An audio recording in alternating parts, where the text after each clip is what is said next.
On vous souhaite la bienvenue à ériclatour.com. On poursuit notre tournée des candidats dans les différents districts. Aujourd'hui, district numéro 7, secteur l'Acadie. Dans quelques instants, on reçoit la candidate Julie Messier. Deuxième tentative dans le même district et toujours avec l'équipe Alain Laplante. Mais d'abord, elle est la doyenne du conseil. Elle se présente cette fois sous la bannière de l'équipe Fecteau et j'ai nommé Mme Christiane Marcoux.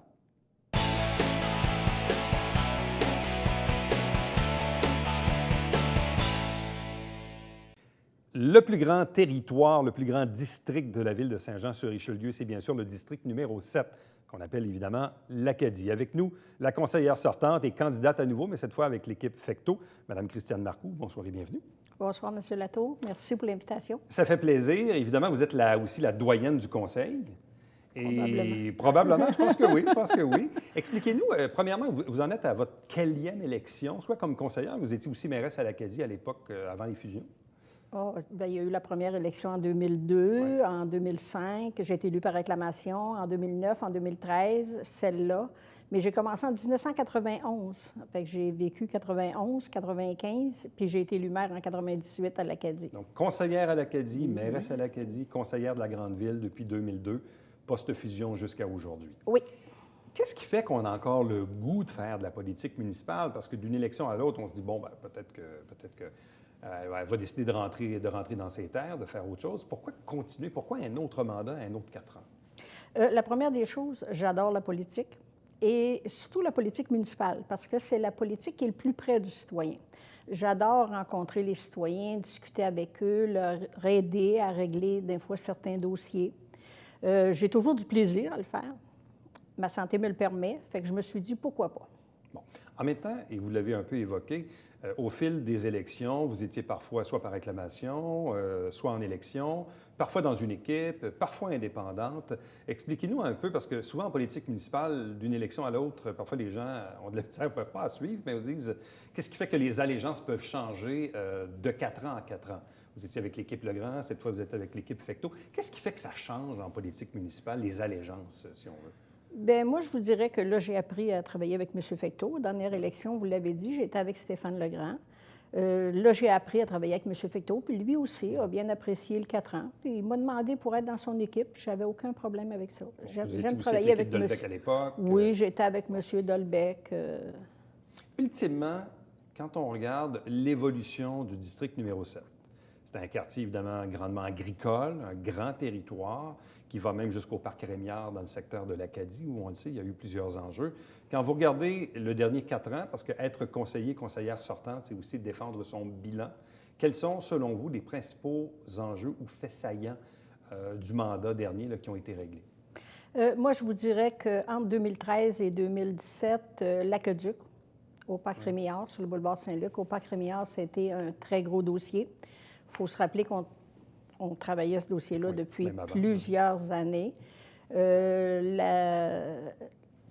L'Église, le presbytère de l'Acadie, qui sont maintenant propriété de la ville, c'est un gros dossier pour moi que je voulais absolument défendre. Je ne m'imaginais pas l'Église et le presbytère placardés dans le cœur du village. On sait ce qui aurait pu arriver. Probablement qu'à un moment donné, les jeunes se seraient peut-être approprié l'endroit. Puis pour aller squatter. C'est ça, il y a le feu et tout. C'est des bâtiments qui sont protégés, qui sont reconnus au niveau du Québec. Ça, c'est un très, très gros dossier. L'aqueduc aussi sur la rue Delâtre, qui n'est pas terminé encore. Là. Actuellement, on est en plans et devis et on va aller en appel d'offres probablement cet hiver. Les gens y tenaient beaucoup. Je n'avais entendu parler beaucoup en 2013. Là, on approche du but. Il reste le règlement d'emprunt pour la réalisation des travaux. Le dossier de la bibliothèque à l'Acadie, c'est un dossier qui a été annoncé à quelques reprises avec des subventions pour la rénovation de la bibliothèque Adélard-Berger et celle de l'Acadie. Mais là, on est obligé de recommencer souvent les demandes de subventions. Les programmes étaient changés. Mais là, on a une subvention qui a été accordée par Québec Canada et ça devrait se réaliser là, dans le prochain mandat, en 2018. Autre enjeu également dont on a entendu beaucoup parler, c'est celui du champ de tir. Oui. Et tout ce qui vient avec, parce que, bon, changement de zonage et tout ça, il y avait aussi un projet. Et là, finalement, bon, les règles du jeu ont peut-être un peu changé, mais quand vous regardez ça, disons l'évolution, on pourrait dire ça comme ça, l'évolution de cet enjeu à l'égard du champ de tir, pour vous, vous le caractérisez de quelle façon quand vous regardez ça? Bien, moi, je te dirais que pour bien comprendre le dossier du chantier, là, ce qui s'est passé là, dans la modification de zonage, il faut partir au départ. Il faut se rappeler qu'on avait une poursuite à la ville de 18 millions de la part de Carrière-Bernier pour des terrains qu'on avait mis dans le plan de conservation. Et à l'unanimité, je tiens à le préciser, là, à l'unanimité, le conseil municipal a mandaté la direction générale pour aller négocier avec Carrière-Bernier. Et on avait dit, au départ, il faut parler du chantier, il faut régler le problème du chantier. Il faut l'inclure dans la négociation. C'est une chose qui a été faite. Et dans la négociation, le propriétaire avait demandé pour, s'il fait un chantier intérieur, bien, la balance du terrain qui est à côté, changer le zonage. On avait parlé de transport, d'entreposage, de centre de distribution. Et c'est ça qui était dans l'entente. Donc, au départ, on ne pouvait pas changer ça en cours de route. Mais je pense que la Ville a été très transparente dans ce dossier-là. Au départ, en février 2017, on a envoyé plus de 500 lettres. On était plus loin, plus grand que ceux qui avaient le droit de vote dans le secteur. On a invité des citoyens à une rencontre. On a tout expliqué le dossier, ce qu'on voulait faire là. On a eu des commentaires. Les gens nous ont parlé de lumière, de bruit, de poussière. On a tout pris ça en note. On a poursuivi. On s'est dit on va se réajuster vers la fin de la construction. Mais en cours de route, il y a eu une tenue de registre. Il y avait 423 personnes habiles à voter. Ça n'en prenait seulement que 53 pour bloquer le règlement. Il y en a eu 219. Et il n'y aura pas de référendum là-dessus? Non, on a retiré le règlement, c'est carrément arrêté, point. Le règlement est mort au fil Mais ça du ne temps. met pas en péril l'entente que la Ville a avec Carrière-Bernier et le Dr Luc Ouimet? Non, je ne croirais pas. Bon. Parce que ce dézonage-là aussi, ce qui semblait inquiéter les gens, c'était à l'égard du camionnage ou du transbordement. Oui, mais il faut se rappeler aussi qu'on allait changer l'intersection de la Ruisseau des Noyers et de la route 104. Ouais. Ça, c'est quelque chose qui me tient à cœur beaucoup. C'est dans mes engagements pour le prochain mandat. Bon, parce que là, dans les faits, par rapport au chantier, si on prend l'exemple de l'été qui vient de se terminer, quel genre d'été les citoyens qui habitent près du chantier ont-ils vécu? Est-ce que c'était aussi pire que les autres années, moins pire que les autres années à l'égard du bruit, notamment le samedi, là, qui semblait causer problème? Non, bien, c'est toujours pareil, là, surtout depuis les dernières années. Là, il y a beaucoup une augmentation de l'activité aussi. C'est ça, une augmentation de l'activité. Quand on parle en 2001, il y avait 190 membres environ, puis là, on est rendu à plus de 1500 membres.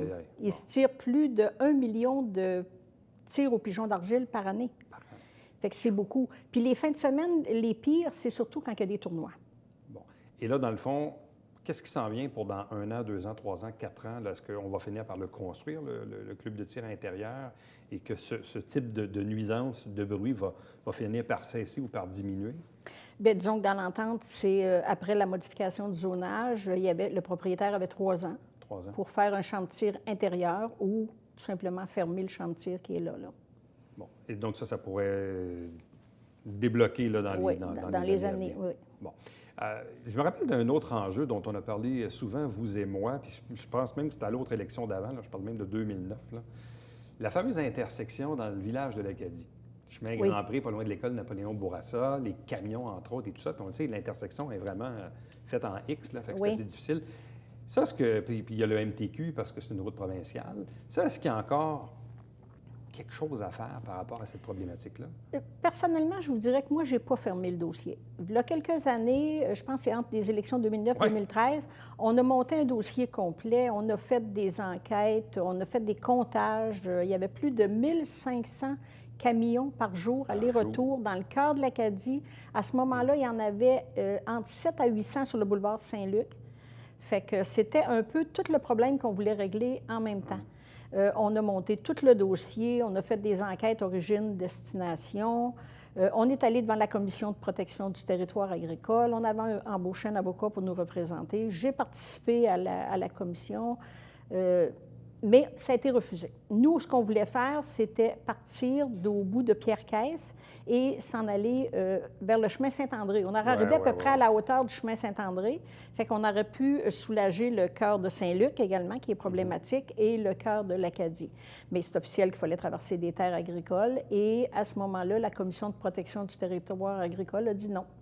Mais je vous dirais que je n'ai pas fermé le dossier encore, moi. Bon. Quels sont, selon vous, mis à part ce qu'on a parlé, dans les 4 prochaines années, les prochains enjeux du district numéro 7? Ah, bien, avec la bibliothèque, là, c'est Ouais. un dossier que je vais suivre de près. L'aqueduc sur Delâtre et des Tilleuls. On a un quartier avec des normes écologiques qui s'en vient, qui devrait être annoncé sous peu sur la rue des Trembles. À partir du Boisé, on ne touche pas au Boisé. Il y a un gros Boisé là, sur la rue des Trembles. On part du Boisé, puis on s'en vient vers le boulevard Saint-Luc. C'est un quartier avec des normes écologiques, un peu comme on voit en Floride, là, avec des barrières. Il va y avoir des capteurs solaires, des jardins communautaires. En tout cas, c'est un très beau projet. Après ça, les pistes cyclables. J'entends parler beaucoup de pistes cyclables dans mon porte-à-porte. C'est pas facile. Cette année, dans le dernier mandat, on a fait un bon bout parce qu'on est allé relier le domaine de l'An avec, à la hauteur de Godette. Là. On a passé par la rue Biat et Como dans le parc, puis on est allé relier avec la rue Godette. Ça a fait tout le domaine de l'An. Maintenant, peut descendre à Saint-Jean, là, vers Saint-Jean. Puis sur le chemin du Clocher, c'est pas facile parce qu'on a beaucoup de routes provinciales qui sont sous la juridiction là, du MTQ. Donc, le chemin du Clocher, on a négocié beaucoup pour se rendre au village et l'autorisation qu'on a eue, c'est d'asphalter les accotements.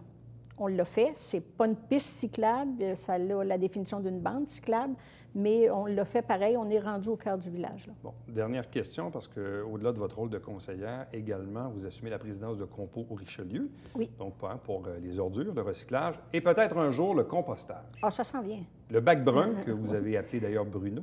Oui. Ça arrive quand? Parce que là, je sais qu'il y a un projet à Saint-Grégoire puis à l'île Sainte-Thérèse. Oui. Mais à quel moment, à la grandeur de la ville de Saint-Jean-sur-Richelieu, on va avoir un bac brun à mettre en avant de la porte? Nous, on vise le premier 6 mois de 2019. C'est ce qu'on vise actuellement. Parce que le projet pilote, là, on a commencé Saint-Grégoire. Ouais. On voulait avoir un secteur plus rural, l'île Sainte-Thérèse, pour voir... On a besoin de toucher au moins les 4 saisons pour être capable de voir les gens, là, vont s'en servir à l'année. C'est quoi qu'ils vont mettre dans ça? C'est-tu Et plus des jusqu'à fleurs? date, la réponse à l'île Sainte-Thérèse est bonne? Oui, ça va bien. Ça va bien. Je crois qu'on n'est pas loin du 50 si ce n'est pas plus. OK. De la population qui participe, ça va assez bien, oui. Et ça va alléger forcément les Bien, ça va ordures? diminuer les ordures, oui. Puis c'est le but, là. Il faut en arriver au déchet ultime. Déchets ultimes. Ultime. Parce qu'il y a aussi des règles à respecter de la part du ministère de l'Environnement là, à venir. Là. Ah, ben oui. Les villes là, doivent se conformer. Là. Oui, oui, les villes doivent se conformer parce que les redevances sont attachées avec ça. Madame Marcoux, merci beaucoup. C'est Bonne moi fin de qui vous campagne, bonne remercie. chance. Merci. Restez avec nous, puisqu'au retour, on reçoit l'adversaire de Mme Marcoux dans cette élection pour l'équipe Alain Laplante, Mme Julie Messier.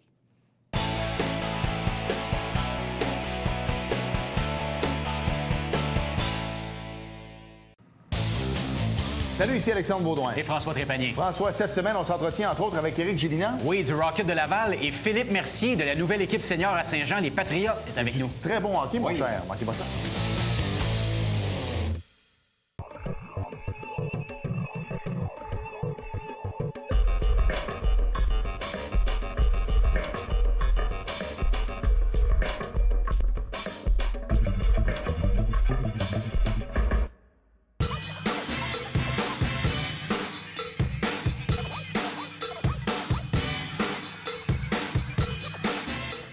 Dimanche, 9h30, Télébingo, on vous attend.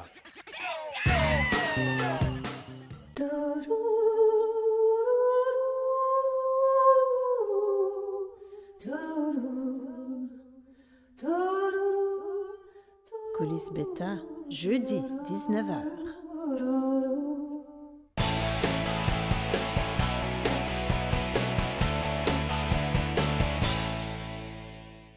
Quels sont les principaux enjeux dans le district numéro 7, secteur l'Acadie de Saint-Jean-sur-Richelieu? On en discute avec la représentante de l'équipe Alain Laplante. Elle est candidate au poste de conseillère. Et c'est d'ailleurs une deuxième tentative. Madame Julie Messier, bonsoir et bienvenue. Bonsoir, M. Latour. Pourquoi tenter votre chance à nouveau?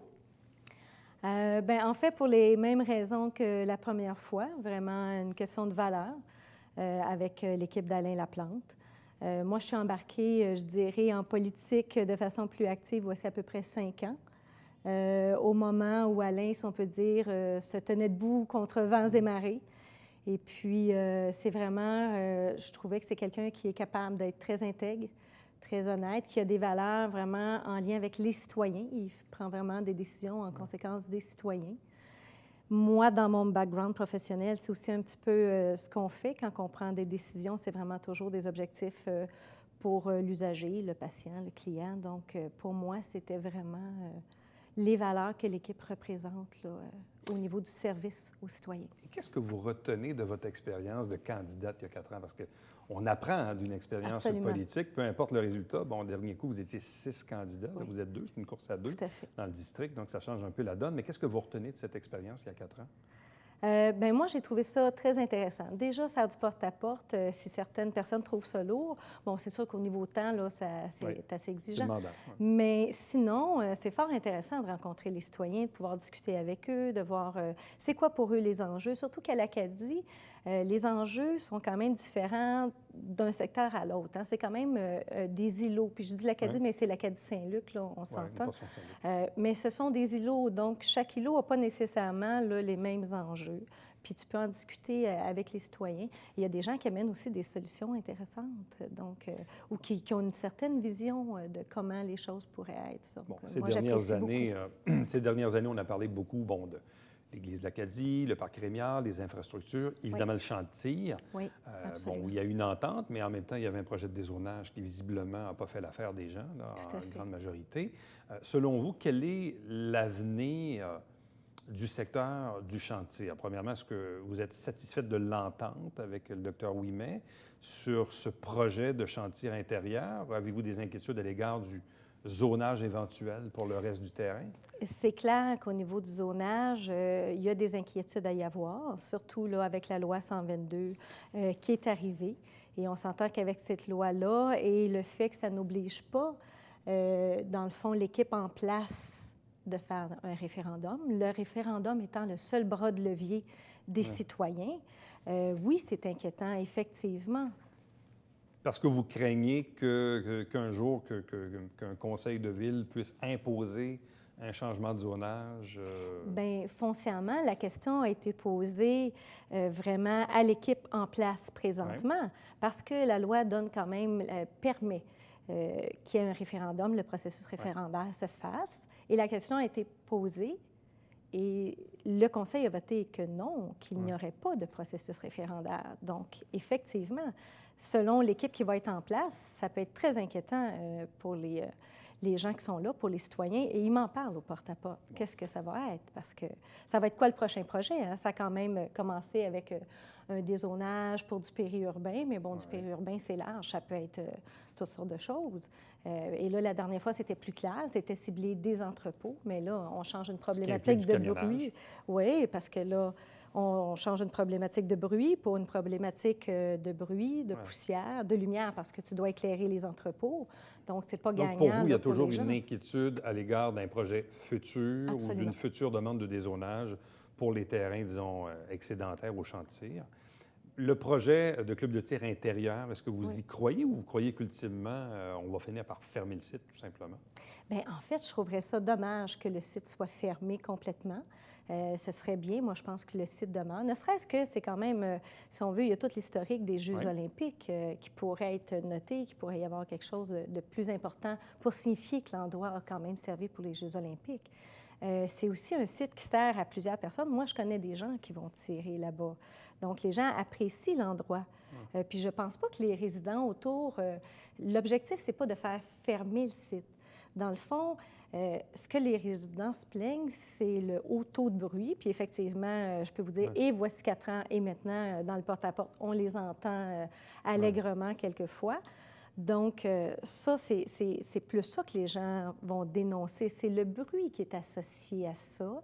Il y a des craintes également au niveau là, de la toxicité des balles qui peuvent avoir été utilisées par le passé, parce qu'à l'époque, il y avait du plomb dans les balles. Fait que c'est sûr qu'il y a toute cette crainte-là pour les gens de est-ce que la rivière, est-ce que les cours d'eau, la nappe phréatique pourraient être finalement touchés, effectivement. Bon, Parlons d'infrastructures, parce qu'on sait Oui. dans les dernières années, bon, il y avait le parc Rémiard, mais non loin Oui. de là, il y a encore des secteurs où il y a des projets d'aqueduc, pour qui certains citoyens sont contents, d'autres peut-être un peu plus mécontents. Mais bref, quelle est selon vous la bonne approche à avoir à l'égard du développement du réseau d'aqueduc? Bien, moi, je pense que c'est vraiment quelque chose qu'on doit considérer, les infrastructures. Principalement, je pense que ce n'est pas juste l'Acadie, secteur Saint-Athanas, même certains endroits, Saint-Eugène, où on doit penser aux infrastructures. Tu sais, il y a des gens qui payent des taxes comme nous depuis des années. Il y a des gens qui sont là depuis 20, 30 ans. Ils ont encore des routes en gravier, ils n'ont pas l'aqueduc, ils sont encore avec les fosses septiques. Bien que les fosses septiques, les gens semblent moins dérangés. C'est vraiment l'eau et les routes de gravier qui sont dérangeantes. Lafayette, c'est assez incroyable parce que non seulement la route est dans le gravier, mais on ne se ment pas, là, c'est une piste de course. Alors, une piste de course en gravier, la poussière que ça génère, c'est vraiment dérangeant pour les gens là-bas. Ils en parlent, ils m'en parlaient aussi voici 4 ans parce que...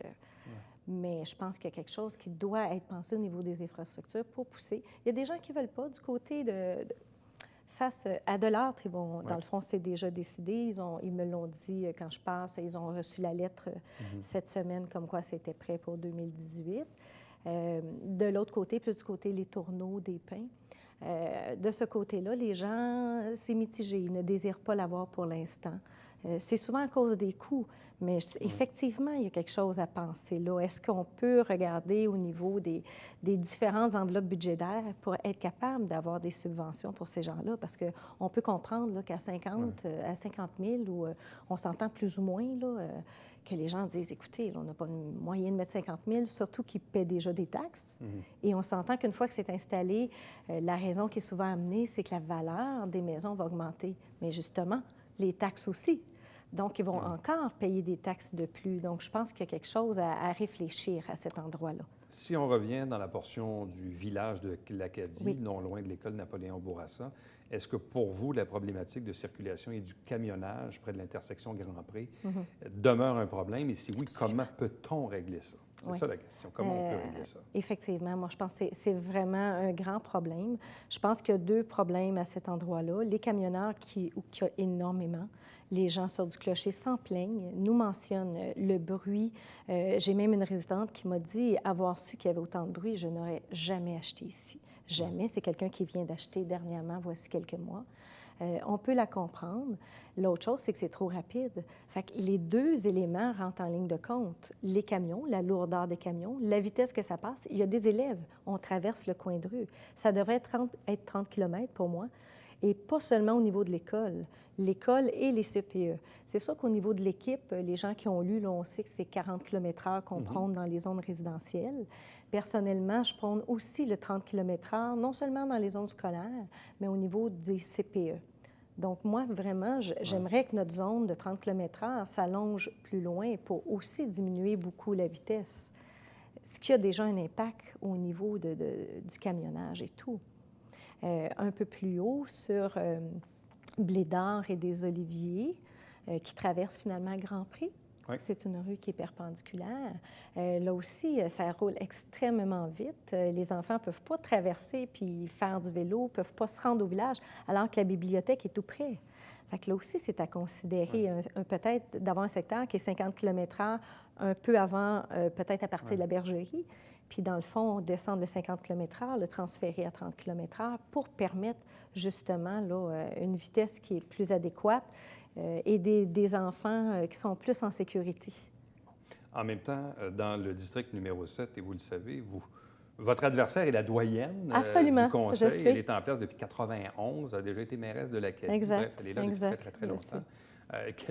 Quels sont les arguments que vous prônez auprès des gens que vous rencontrez pour leur dire, bien, écoutez, je comprends que vous aimez bien Mme Marcoux depuis longue date, mais pourquoi les gens voteraient pour vous cette fois-ci? En fait, je vous dirais que ce qui revient le plus souvent dans le discours des gens, c'est que les gens veulent du changement.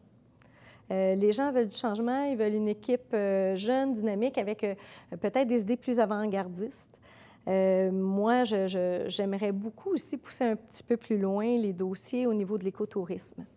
Donc, on est un secteur à l'Acadie où il y a beaucoup d'équipes cyclistes qui viennent se promener, qui traversent au niveau de l'an, qui viennent dans les rangs se promener. Moi, quand j'avais 25 ans, ça date un peu, mais j'ai fait aussi beaucoup de vélo dans le secteur là-bas, dans les rangs, parce que c'est magnifique.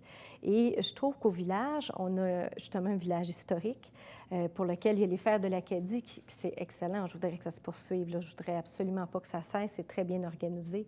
Mais je voudrais qu'on pousse un peu plus loin la promotion au niveau historique, justement. On pourrait avoir de l'écotourisme, donc des gens qui viennent à vélo visiter le village. Il y a les maisons ancestrales, il y a le Mas des Patriotes comme vignoble, il y a M. Brosseau au niveau des sirops de sureau. Il y a plusieurs artistes et artisans qui sont présents au village, qui sont présents dans l'Acadie, un peu comme Donham, qui a une route des vins. Peut-être qu'on pourrait penser à une route des artistes, des artisans, pour justement amener les gens voir, les gens visiter. Bien, ça permettrait peut-être de développer au niveau du village également des commerces. Qui sait? Je dis un peu n'importe quoi, une crème glacée, quelque chose, tu sais, pour vraiment pousser un peu plus loin la promotion du village. Je pense qu'il y a quelque chose qu'on pourrait penser. C'est sûr que c'est le genre de projet qui est un peu plus à long terme, parce que pour mettre des infrastructures de cyclisme, c'est sûr que dans des rangs, là, il faut penser un peu plus loin. Julie Messier, merci beaucoup. Merci. Bonne chance à vous. Merci. Bonne soirée. Restez avec nous. Au retour, on vous présente le Babillard quotidien.